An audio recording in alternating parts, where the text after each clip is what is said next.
tous, je suis ravie de vous retrouver sur ma chaîne pour une nouvelle vidéo qui est un point lecture. J'ai tardé à venir, un peu par flemme. Je suis un peu moins motivée pour faire des vidéos en ce moment. Voilà, mais ça reviendra, c'est des phases. Voilà, parfois il y a des phases où j'ai pas très envie. Mais je me dis quand même que ça vaut le coup parce que vous êtes nombreux et nombreuses à me suivre uniquement sur YouTube et pas forcément sur Insta. Voilà, donc je me suis motivée et je vous tourne cette vidéo. Il s'agit de mes 6 lectures, mes 6 premières lectures du mois d'octobre qui n'est pas terminée. Essentiellement du polar. J'ai seulement un titre de fantasy et je vais d'ailleurs commencer par celui-ci parce qu'il s'agit d'une suite. C'est le tome 2 de l'Assassin Royal de Robin Hobb aux éditions J'ai lu. Ils ont refait toute la collection des Assassins Royal. Enfin, on n'accorde pas là. De l'Assassin Royal, voilà, c'est mieux pour l'accord. Et je les trouve vraiment très chouettes. Et moi je les lis en lecture commune. J'ai créé un groupe sur Insta. Alors on n'a pas été hyper régulière, hein. Le premier on l'a lu, je vous l'ai présenté quand, le premier, au mois de juillet peut-être. En fait le but c'était d'en faire un par mois. Bon, vous voyez bien que j'ai raté le mois d'août, le mois de septembre. Voilà, donc on va déjà lire la première époque, l'Assassin Royal première époque.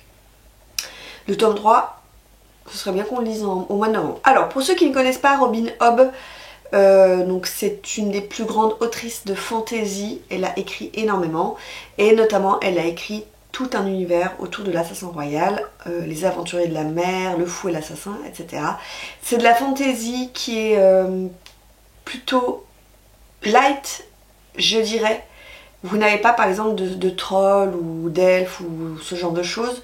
On est dans un univers médiéval. Dans le premier tome, on fait la connaissance de Fitz, qui est un bâtard, le bâtard d'un des princes. Et sa famille, on va dire qui n'est pas princière, il a 6 ans, on va dire, maintenant tu vas aller vivre au château avec tes oncles, avec ton grand-père, parce que le père est décédé. Et donc il va être élevé notamment aux écuries par Buric, je sais pas comment on prononce, le maître des écuries qui va lui enseigner des tas de choses. Et Fitz est doté, c'est là où la fantaisie intervient, de ce qu'on appelle l'art. Il peut artiser, c'est-à-dire qu'il peut communiquer notamment avec les animaux, se mettre à la place, voir à travers les autres, deviner certaines choses qui vont se dérouler dans l'avenir, etc. Et il va être formé pour devenir l'assassin du roi subtil. C'est assez lent. C'est de la fantaisie assez lente, il se passe pas 1 milliard de trucs, vous n'avez pas des batailles à chaque chapitre. C'est de la fantaisie politique, stratégique, notamment dans ce deuxième tome, qui prend vraiment son temps, où on voit chaque personnage qui place ses pions. Et puis on découvre au fur et à mesure Fitz, et c'est quand même un roman d'apprentissage. Donc ce deuxième tome, je vous avoue que j'ai eu du mal. Alors pour la petite histoire, j'ouvre la parenthèse, en fait c'est à la base un premier tome qui fait 3... C'est un premier livre en fait. Et j'ai lu la scindée en 3 tomes. Pour des raisons, je pense, à la base pragmatiques. Parce que sinon c'est très très gros. Et pour ensuite des raisons, à mon avis, pécuniaires. Mais c'est un autre débat. Voilà. Donc en fait ça va avec le premier tome et ça va avec le 3e tome. Tout ça, ça ne forme qu'un seul livre. Donc c'est forcément quand vous ouvrez ce 2e tome, il n'y a pas de préambule, il n'y a rien, il n'y a pas de prologue, c'est la suite directe du premier tome. Et là, on est toujours avec Fitz dans son apprentissage, de son art, du jeu politique, du jeu des relations sociales et du jeu amoureux. Et j'ai eu un petit peu de mal au début à raccrocher les wagons, comme je vous le disais, mais ensuite, une fois qu'on est dedans, c'est vraiment super bien. Et surtout, c'est très très bien écrit. Robin Hobb, elle écrit magnifiquement bien. C'est de la fantaisie réfléchi, tous les mots sont pesés, c'est très beau. Voilà, donc je ne peux que vous inciter à découvrir cette saga qui est merveilleuse, en tout cas pour l'instant. Donc ensuite j'attaque le polar. Donc comme vous le savez ou pas, je fais partie du prix du jury du polar point. Donc on a reçu au mois de septembre, enfin c'était même fin août, 3 premiers polars qui étaient des polars, on va dire, je les ai lus, je vais vous les présenter. Polars. Alors, moi je les classerai pas dans la catégorie polar, vous comprendrez pourquoi, mais qui ont un rapport avec des choses qui se sont véritablement déroulées. Soit c'est tiré de faits réels, soit ça s'est vraiment passé. Donc parmi ces polars, je commence par celui que j'ai pas aimé. Je ne voterai pas pour celui-ci, c'est Tokyo Detective de Jake Adelstein donc aux éditions Point. C'est plus ou moins la suite de Tokyo Vice, mais vous n'avez pas besoin d'avoir lu Tokyo Vice pour vous attaquer à celui-ci. Alors en fait, pour moi ce n'est pas un polar. En fait, Jake Edelstein, il est journaliste, il est américain et en fait il a émigré au Japon dans les années 90 et il est resté très très longtemps au Japon. Je pense qu'il y habite encore. Donc en fait il parle parfaitement japonais, il lit le japonais, bref, il est devenu un japonais parmi d'autres. Et en fait, c'était un journaliste qui s'attaquait au Yakuza, donc la mafia japonaise, et dans Tokyo Vice, son premier tome, il dénonce tout ça. Et en fait, dans ce livre, donc, en fait, il nous raconte, si vous voulez, c'est un peu un carnet de bord de ses enquêtes. Au début, il n'est plus journaliste, parce qu'il a reçu quand même des menaces de mort, et en fait, il est devenu une espèce d'enquêteur privé qui se met au service d'entreprises qui souhaitent investir et qui souhaitent mener des enquêtes sur les entreprises dans lesquelles qu'elles veulent absorber ou dans lesquelles elles veulent investir parce que les Yakuza gangrènent quand même l'économie japonaise. En tout cas, gangrénée. Et donc en fait, il nous explique tout ça, il nous explique ses enquêtes. Voilà, alors... il y a des chapitres qui sont vraiment super intéressants, notamment quand il nous parle de la catastrophe de Fukushima. C'est hyper intéressant, il nous raconte comment ça s'est déroulé, comment les gens, à un niveau politique on a voulu cacher les choses, comment les Yakuza sont intervenus pour aider la population, les magouilles, etc. Ça c'est super intéressant. Après il y a les chapitres franchement où il nous raconte les magouilles économiques des entreprises, c'est hyper long. Alors franchement je me suis fait violence, parce que c'est pour un prix, il est pas très long, il fait 370 pages, donc je me suis dit allez jusqu'au bout. Mais vraiment, il nous raconte de A à Z comment il monte une enquête, il va voir machin, il va voir bidule, il l'interroge, voilà, c'est ça. Et puis ça saute un peu du coq à l'âne parce qu'il y a une première enquête au début où il enquête justement sur une entreprise qui a des liens avec la mafia japonaise. Après, il va enquêter sur autre chose. Ça passe un peu du coq à l'âne, c'était pas... Moi ça m'a pas plu en fait. Ça m'a pas plu ce style journalistique, j'ai pas aimé et je vois pas en fait ce qu'il fait dans la sélection. Ensuite j'ai lu, donc toujours dans cette sélection, Point, Amour, Meurtre et Pandémie de Kyu Jo-long. Alors, tout petit, quand j'ai refermé ce livre, je me suis dit j'ai pas aimé. Et puis en fait en y réfléchissant, j'y ai repensé, je me suis dit finalement c'était pas mal. Mais c'était pas mal pas parce que c'était un polar, c'était pas mal parce que c'est en fait finalement une dénonciation de ce qui s'est passé pendant le Covid en Chine. Et ça, j'ai trouvé ça vraiment hyper intéressant. Donc on est avec l'inspecteur Chen, qui est un personnage récurrent, un inspecteur récurrent chez cet auteur. Et en fait, il est à Shanghai, c'est le début de la pandémie, notamment à Wuhan. Et en fait, Chen va être appelé parce qu'il y a des meurtres qui sont commis autour de l'hôpital. Et en fait les meurtres, sincèrement on s'en fout complètement, ils n'ont aucun intérêt. C'est des meurtres bas de gamme, j'ai envie de dire, en 3 interrogatoires, on sait qui a tué et pourquoi, voilà. Par contre ce qui est hyper intéressant, c'est le contexte social, sociétal du bouquin, parce que ça se passe au début de la pandémie.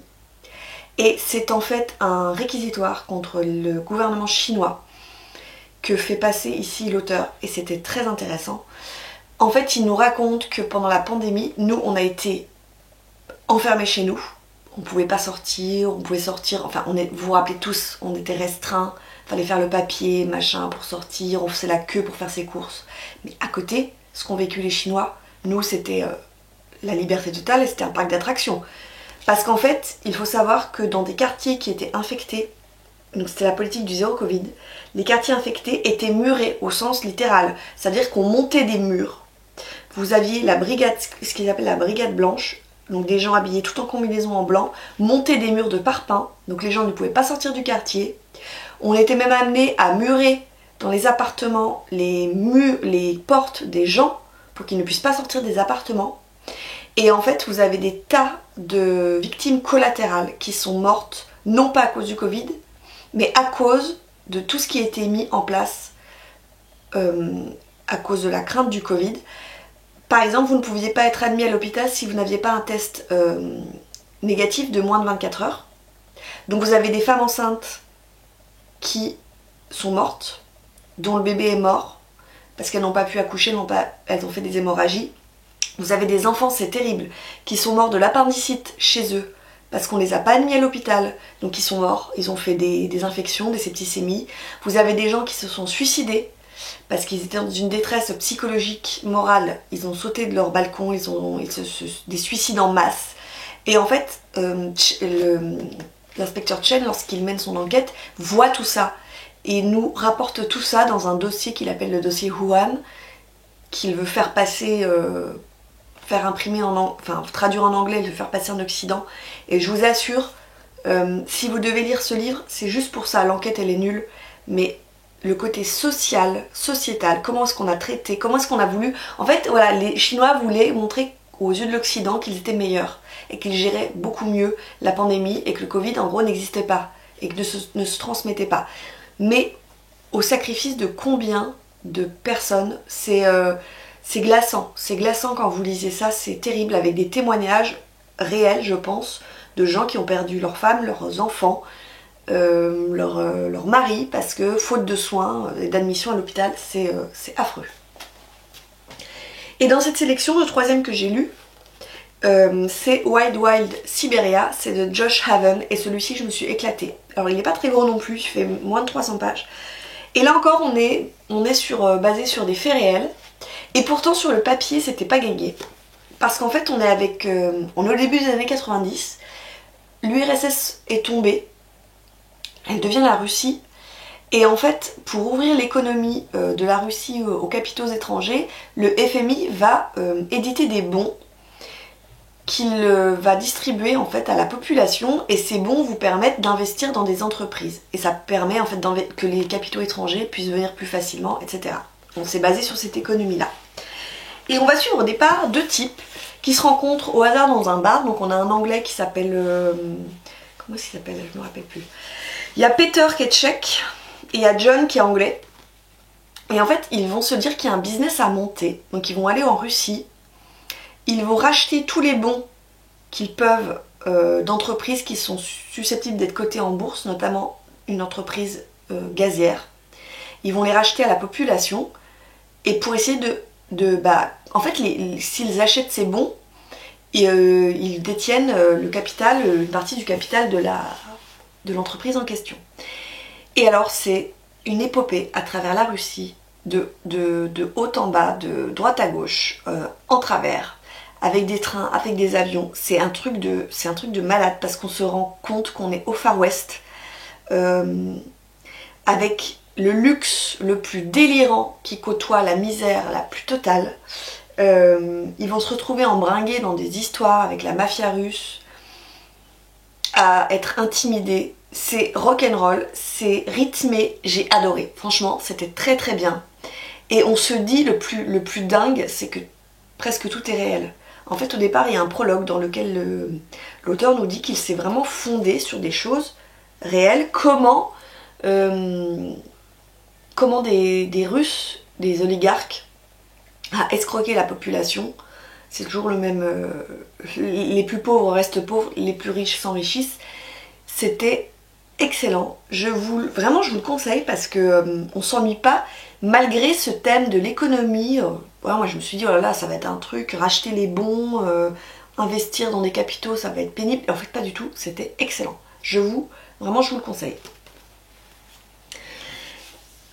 On arrive à la fin, il m'en reste deux. J'ai eu la chance de recevoir de la part des éditions Galmester La librairie des chats noirs de Pier Giorgio Pulici. Donc c'est un auteur sarde, donc italien et sarde.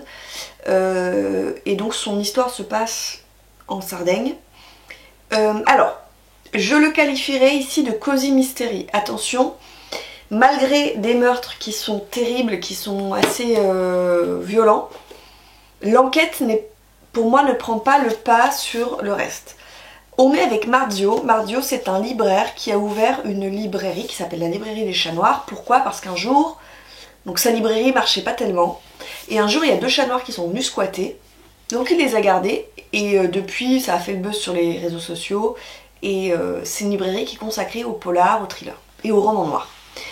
Et alors c'est là où je vous dis que l'intrigue finalement, pour moi l'intrigue policière ne prend pas le pas sur cette intrigue de librairie parce que on suit Mardio dans son quotidien de libraire avec tout ce que les libraires peuvent connaître de déboires avec les clients, le client qui vient demander pour faire des photocopies, le client qui vient demander un livre, il se souvient uniquement que la couverture est bleue, le client qui vient dans la librairie spécialisée polar thriller et qui demande une romance.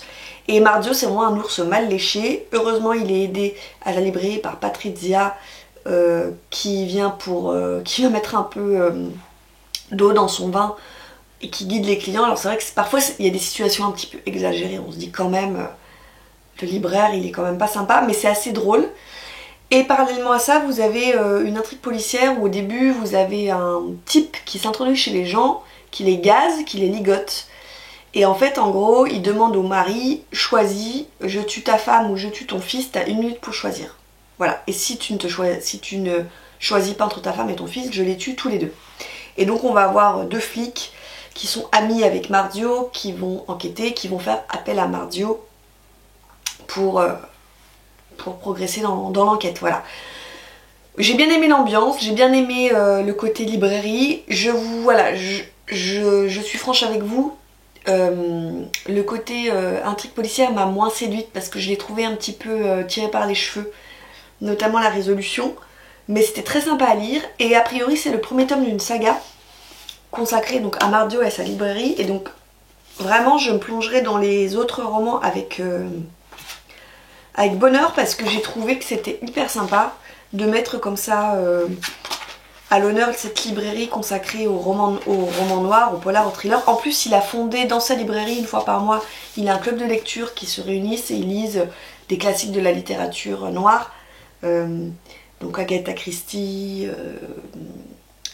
James Ellroy, etc. Et j'ai trouvé que c'était vraiment très très bien. Voilà, donc je vous le conseille, mais sachez que si vous cherchez un roman policier pur et dur, vous n'aurez pas ça. Prenez-le plutôt comme un cozy mystery. Sans le côté... dans Cozy Mystery, il y a un côté un petit peu drôle, un peu humoristique, ça vous l'avez pas. Et enfin, mon coup de cœur, c'est ce roman, Le Mangeur d'âme d'Alexis Lepsker aux éditions Pocket. Alors c'est l'an dernier, je l'ai eu au Quai du Polar à Lyon. C'est Dorian qui me l'a offert et en fait on se l'a été pris tous les deux. Il est d'ailleurs dédicacé par l'auteur. Hop, voilà. J'aime bien, c'est pour Caroline, Bienvenue en Enfer. C'est exactement ça. Et on l'a lu avec Dorian et je l'ai lu, je crois que j'ai mis 3 jours pour le lire. C'était trop bien, c'était trop bien. Alors attention, je vous préviens, c'est quand même assez violent. Alexis Lepsker, il y va pas avec le dos de la cuillère. On est dans une petite bourgade en montagne. Alors moi j'imaginais ça en Savoie, mais c'est un village qui est complètement déserté parce qu'en fait il n'y a pas d'infrastructure pour le ski. Donc il ne se passe pas grand chose dans ce village enclavé. On est à la veille de Noël et en fait on a d'un côté un gendarme qui s'appelle De Roland qui mène l'enquête sur la disparition d'enfants. 3 enfants déjà qui ont disparu dans le coin, jamais retrouvés, pas de piste, pas de suspect. Et nous parallèlement on va être avec Elisabeth, c'est Guardiano, qui est, elle n'est pas gendarme, elle est policière. Et en fait, on l'appelle parce que un couple s'est entretué dans des circonstances horribles. Et donc, le gendarme et la flic vont faire équipe parce qu'a priori, les 2 affaires, donc l'enlèvement des enfants et les meurtres sordides, seraient peut-être liés. Voilà, on part de ce constat. J'ai d'abord adoré l'atmosphère, l'ambiance, parce que je vous dis, on est dans une espèce de huis clos, dans cette petite ville complètement à l'abandon. Il neige, il pleut, il fait nuit, il fait froid. Ça, j'ai adoré cette ambiance. Les meurtres sont macabres à souhait, avec des détails... c'est pas terrible quand même, voilà. Et puis, Alexis Lepsker, il sait vraiment raconter les histoires. C'est-à-dire que les chapitres sont plutôt courts. Je dirais pas que ça se finit à chaque fois sur un cliffhanger, mais il sait vraiment ménager son suspense. Le duo entre De Roland et Guardiano, ça marche à merveille, parce qu'en fait, il leur fait faire un jeu. En fait, ils se cherchent un peu les deux avec un jeu assez drôle entre eux. En fait, ça passe bien, ils se chambrent. L'un et l'autre, ils se chambrent et je trouve que ça marche très très bien parce que ça allège un peu cette atmosphère lourde, tendue. Et puis, moi, franchement, j'ai rien vu venir. En fait, la révélation... Alors, on se doute un peu, quand même, au bout d'un moment, on se doute un peu du truc. J'avais des soupçons, donc oui, sur la finalité de l'intrigue, j'avais quand même plus ou moins deviné. Mais par contre, il y a un gros twist final. Moi, je l'avais pas vu du tout. J'avais pas soupçonné. Dorian, lui, il s'était un petit peu douté du truc, mais alors moi, pas du tout. Et j'ai tout aimé, en fait. J'ai tout aimé dans ce bouquin. Je n'ai rien à lui reprocher. C'était trop bien. Voilà. Donc c'est mon premier Alexis Lepsker. Ce n'est pas mon dernier Alexis Lepsker. On s'est dit avec Dorian, je pense que je retournerai au Quai du Polar. S'il y a l'auteur, je lui prendrai un autre de ses bouquins et on se lira ensemble. Et c'était vraiment très bien. Donc je vous conseille Le Mangeur d'âme. Voilà, c'est terminé pour moi pour ces 6 premières lectures du mois d'octobre. J'espère que ça vous a plu. N'hésitez pas à me laisser un petit commentaire en me disant si vous avez lu ces livres, si vous les avez aimés, vous, ou pas, ou si vous avez le même avis que moi sur certains bouquins que je vous ai présentés. N'hésitez pas à aller voir ma palle Livre Addict. Je vous mets tout en description, je vous mets ma palle Livre Addict, je vous mets mon Instagram. Donc si vous voulez faire une lecture Instagram, je répète, c'est sur... une lecture commune, pardon, c'est sur Instagram, c'est beaucoup plus facile pour échanger. Donc n'hésitez pas à vous inscrire, à venir m'ajouter, comme ça on peut faire des lectures communes. Voilà, je vous laisse. La prochaine lecture, ce sera une pile à lire du Black November pour le mois de novembre. Voilà, je vous laisse, je vais aller faire ma palle d'ailleurs. Comme ça, je vous tourne la vidéo dans la foulée. Je vous souhaite de très très belles lectures et je vous dis à bientôt pour une nouvelle vidéo. Ciao!